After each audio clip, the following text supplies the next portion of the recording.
Today is, I think it's the 29th of April 2018, and I am in Canyonlands National Park in Utah, and this trail that I'm hiking on right now, it's called the Chelsea? I think it's called the Chelsea Loop Trail, but I'll have to look that up. It definitely has Loop Trail in the name. And I've been going at it for a couple of hours, maybe more, and I have another 4 or 5 hours before sunset. And the reason why I chose to start so late in the day is because it's a desert here, and the sun at noon is really rough, and I did not want to be outside in full sun in the desert at noon. The main reason why I came here is because I wanted to see blooming cacti, and I actually saw two different species of blooming cacti. There's ones with red,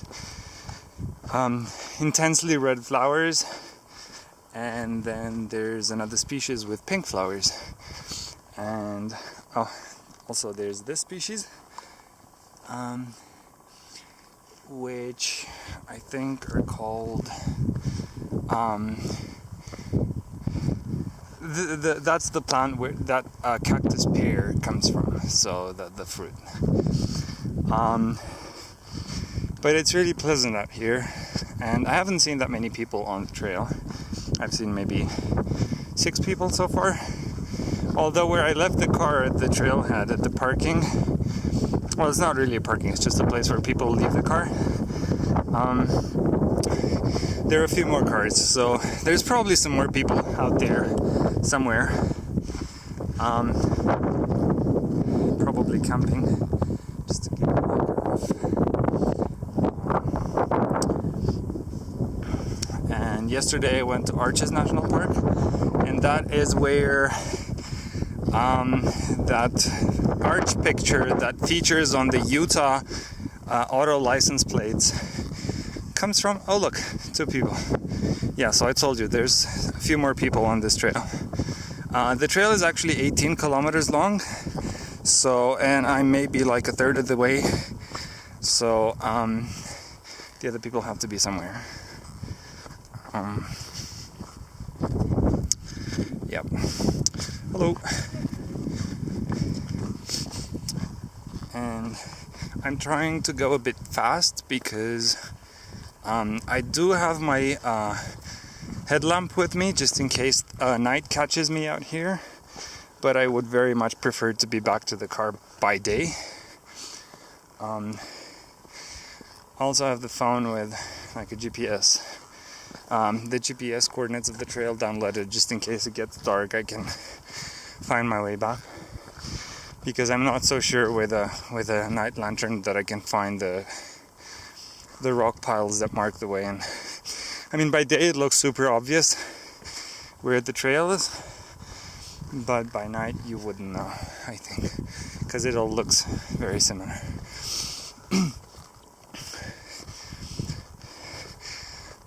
Oh look, more people.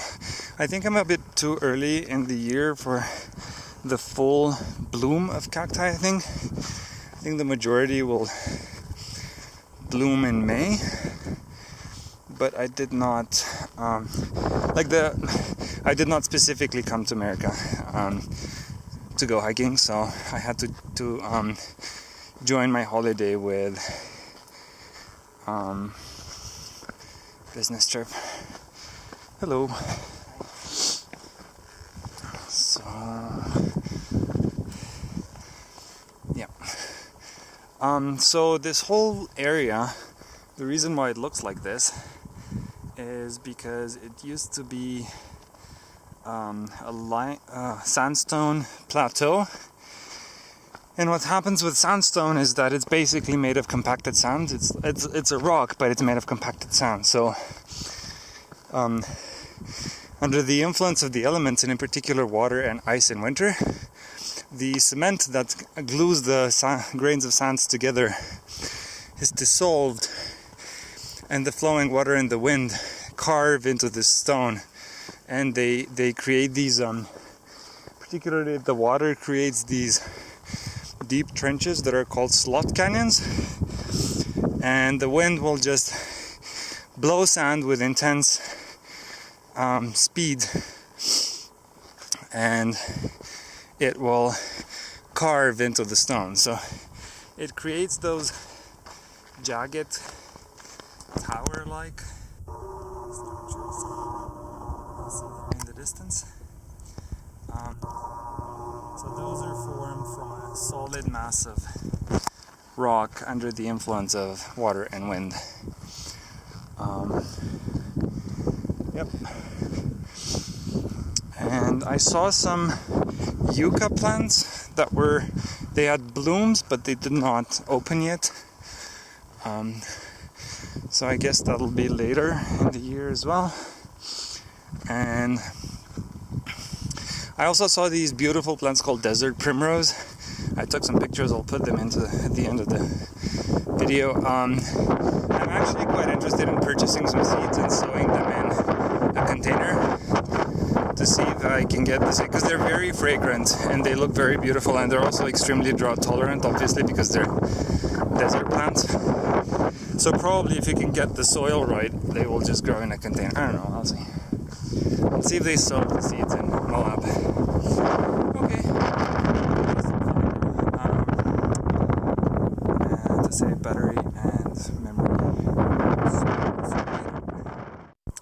So just after I stopped filming before, I stumbled upon one of the examples of one of the species of blooming cactus that I was talking about. So this is it, and you can see here, let's just take a stick. So they have a bloom here that's gonna open, and then the other ones are open already. Incredibly beautiful, and also very fragrant. And this is yet another example. Like, this is a bud that's just about to open, and this is the Yuca plant. And you can use this as an impromptu needle. So you pull one of these leaves out, and then you can use the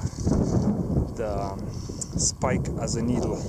And then there's also these plants. I'm not sure what these are. Also very beautiful. I think they're called desert bloom or something. Yeah. Okay. And this is an example of the other species of cactus that I was talking about, the pink one. So they look marginally the same, but the blooms are very different. So this one is more, it's like a chalice, and it's slightly different.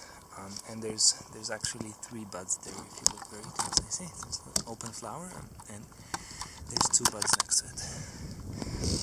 Yep. Okay, going on. So this is the viewpoint where I wanted to get.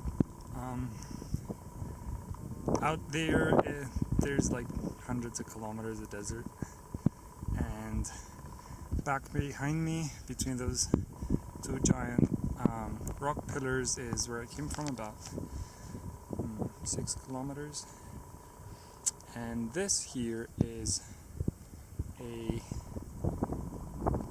horseshoe shaped, I don't know what to call this, bowl, valley. And the interesting thing about this is that it has awesome echo. I don't know if you can hear that, but it echoes back really nicely. It has amazing acoustics. So I think this is going to be the furthest out that I go today, because the sun sets in about 2 hours, and then I have a lot to go back to the car, and then I have to drive for a while. So and tomorrow I go to another part of the desert. So see you later.